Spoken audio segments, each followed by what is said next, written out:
It's beautiful out there. I feel very calm sitting at this Ilwon Hall on this rainy and cloudy day. As Reverend Ginger said, I feel like it's already autumn, right? Last week we had several days in the low 50s.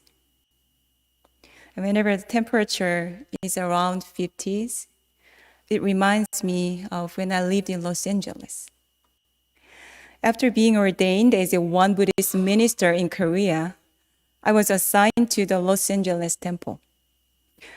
In LA, whenever the radio weather forecast announced the temperature of the day, I needed to convert it to Celsius. In Korea, people use Celsius. And pretty soon, I realized that if it was 50 degrees outside, it was going to be chilly that day. So while I was in LA, 50 degrees Fahrenheit meant chilly weather for me. After 5 years in LA, I moved to the Chicago temple. Chicago is known as the Windy City, and also for its brutal winters. The temple members who had lived in Chicago for a long time said that it was much warmer now because of the global warming. But it was Chicago. Sometimes the temperature went down below zero. One day, I felt it was kind of warm. I checked the weather, and I found that it was 50 degrees Fahrenheit. And people I met that day said, wow, it's warm like spring day. So let me ask you, 50 degrees Fahrenheit. Is that warm or is that chilly? Chilly for Reverend Park, right? Let me tell you another story. So one day I was driving with the windows open and I smelled something good. It smelled something like tteok, a popular Korean vegetable with a strong fragrance of herb. So I put the window down so I could smell it better. At the very moment, somebody in the back seat said, "It smelled like a skunk." And before that day, I had never smelled a real skunk. But I knew that the word skunk meant bad smell is something stinky. So as soon as I heard that it was a skunk, the pleasant smell of tteok suddenly changed into the terrible stench of skunk. So I immediately put the window up. So what did I smell that day? Was it good smell or a terrible smell? What was reality? These experiences made me realize that in the exact same situation, my mind and body reacted differently as I defined and named it in different ways. The reactions in my body and mind changed completely. Our mind and brain are easily and strongly influenced by how we name and label certain situations. Here comes the question. Is there any event or a situation that is inherently good or bad? If not, then the mental labels of good and bad might be illusory and true only temporarily and on a relative basis. Sotaesan, the founding teacher of Won Buddhism, says that there is the great process of heaven and earth in the universe. In Asian religion and philosophy such as Taoism and Confucianism, the word heaven has a different connotation than in Christianity. Heaven does not mean a place somewhere up there where people go when they die and meet the God and the angels. In Won Buddhism, as we prayed earlier in the service, now heaven is often used together with earth. So heaven and earth has connotation of nature and universe. No one controls heaven and earth. Heaven and earth actually move spontaneously, but not randomly.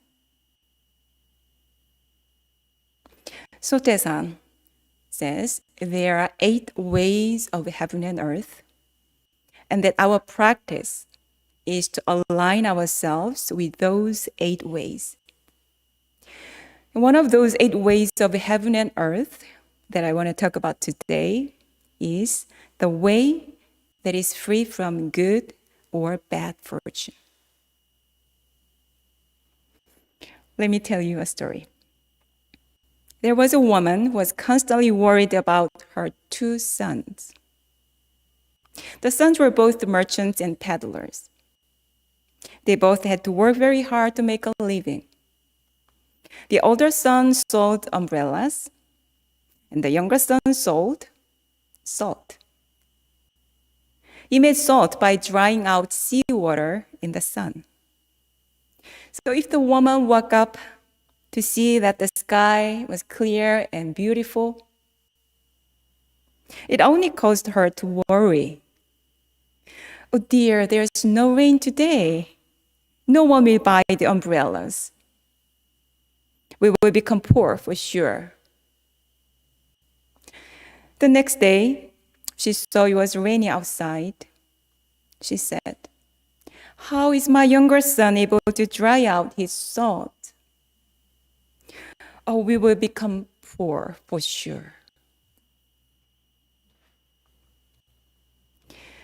From the perspective of heaven and earth, there is no ill fortune and good fortune in the rain and the sun. But the woman just make it ill fortune or good fortune in her mind. However, the sons reacted differently. They said, "Don't worry, Mom. When it rains, one of us can make a lot of money. When it's dry, the other one can make a lot of money. So one of us is always making money."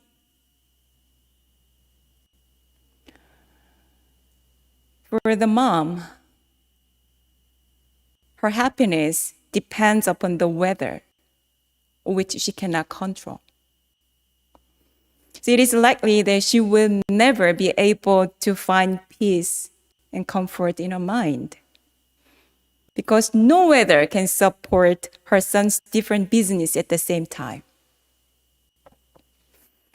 On the contrary, the sons always find happiness regardless of the weather.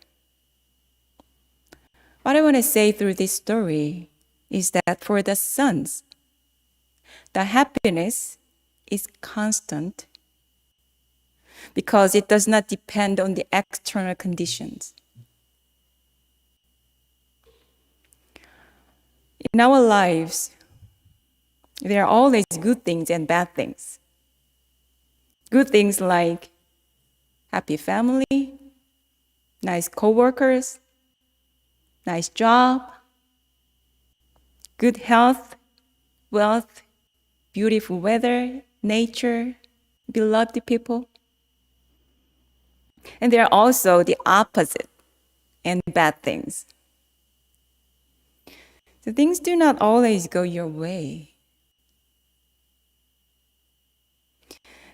There will always occur hiccups and roadblocks in our lives. It is inevitable. Then how can you live with all these various life events?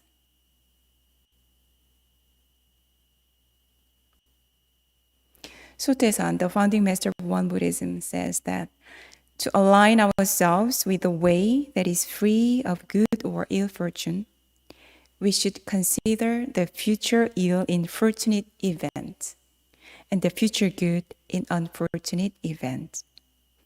In that way, we may avoid becoming enticed by either good or ill fortune. So there is a story of a wise man who never loses this attitude. This man won an expensive car in the lottery. His family and friends were very happy for him and came to celebrate. "Isn't it great?" they said. "You are so lucky." The man smiled and said, "Maybe." For a few weeks, he enjoyed driving the car. Then one day, a drunken driver crashed into his new car at an intersection, and he ended up in the hospital. And he got multiple injuries. His family and friends came to see him and said, "That was really unfortunate." Again, the man smiled and said, "Maybe." While he was still in the hospital, one night there was a landslide and his house fell into the sea. Again, his friends came to the next day and said, "Weren't you lucky to have been here in hospital?" Again, he said, "Maybe." This story was from Eckhart Tolle's book, A New Earth. And actually, this version was borrowed from the original Chinese story. In the original story, it is a horse instead of a car. So maybe, what a wonderful mantra. The wise man in this story refuses to judge anything that happens by saying just maybe. Instead of judging everything which is happening and fluctuating between joy and sorrow, he accepts the things that happen to him and remains calm and cool. Because he knows that there is nothing in the world that does not change. It is nearly impossible for us to understand the purpose and meaning of the life.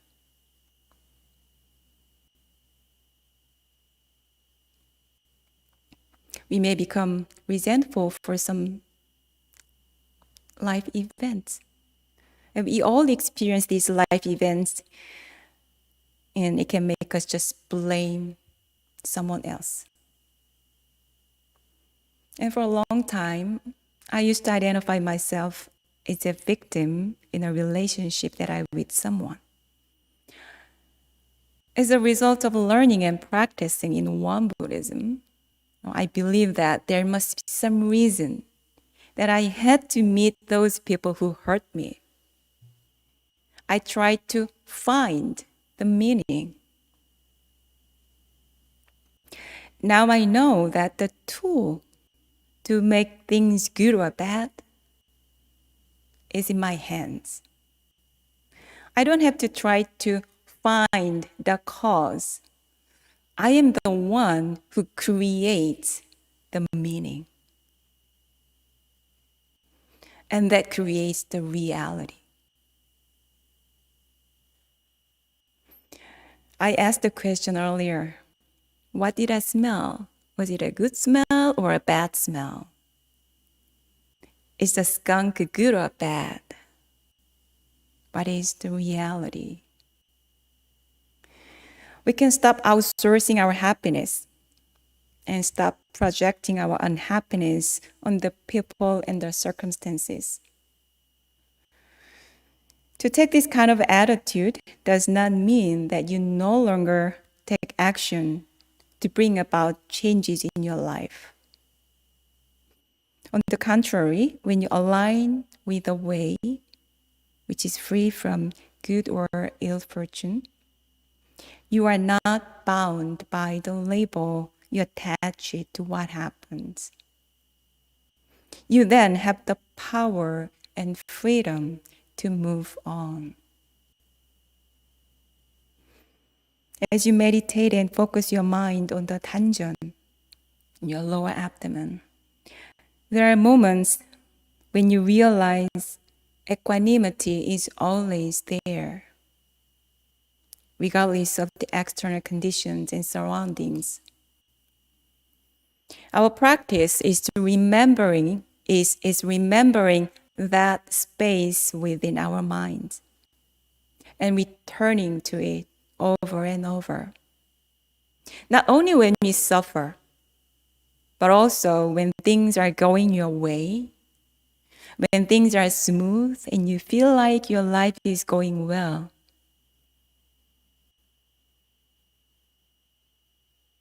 To align with the way of heaven and earth is to be mindful either way. If something good happens to you, you could become attached to it. Then you'd suffer when you lose it. Mr. Sote-san says we should consider the future ill of fortunate events. This does not mean that you shouldn't appreciate what you have now. Certainly enjoy and be grateful for what you have. Just be mindful. I appreciate living and working at the One Dharma Center here in New York, being in these beautiful surroundings. It's just amazing to see the sky, the clouds, and walking among the trees every day, and living, working with the wonderful ministers, and being with you, the wonderful Sangha. It's just, I always feel I'm very fortunate. Yet I know that someday I will have to move to another place. This makes me enjoy being here even more. Every day is so fresh. So when you have good things in life, when you are with beloved people, be grateful and appreciate fully what life is giving you. Just be aware that everything changes.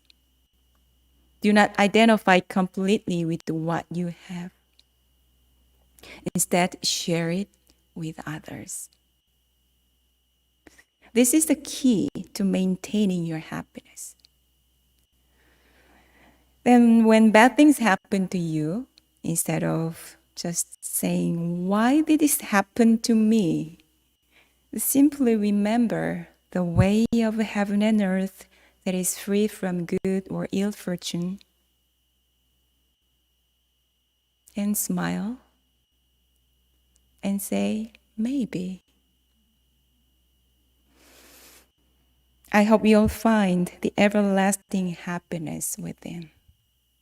Thank you.